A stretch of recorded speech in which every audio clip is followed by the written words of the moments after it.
Como Peñi. Aquí estamos con Noel, con Noel. Ahora abajo de nuevo. Abajo de nuevo, Peñito. Ya.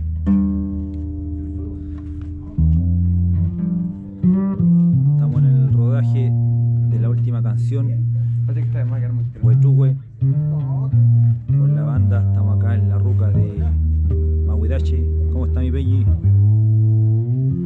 Todo bien, todo bien. Sí.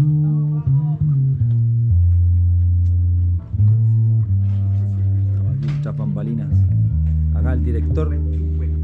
¿Qué voy a decir el Peñi? ¿Cómo ha salido el trabajo? Falta ensayo, falta ensayo. No, está buenísimo, está bien. Claramente falta ensayo. Claramente. Ahora viene la parte más dura, que la edición. Harta pega. Listo, Y asistente de dirección ya la hizo toda, ¿no?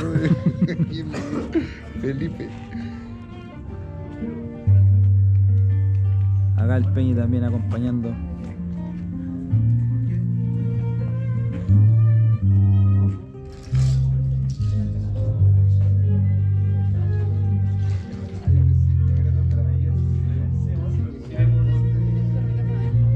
Si viene pronto sesiones en vivo con la banda Guayquil.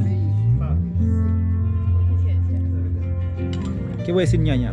Que somos todos unos detonados aquí. ¿En serio? Esta es la banda de Guayaquil, los detonados. Con todo, si no, ¿pa' qué? Po? porque vuelve a. Memoria con Puché. Aquí estamos ¿Qué? con la bandita. Los detonados. Todos ¡Que el detonados. último tema! La banda de los detonados. Los detonados. Ahora, ¿estáis Sí. detonados?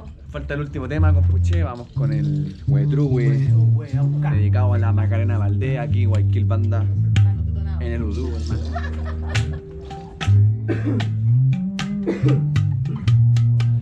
Vamos al poema. Eso. Ya, vamos con el poema. A ver, vamos con eso, el Udú. Porfa.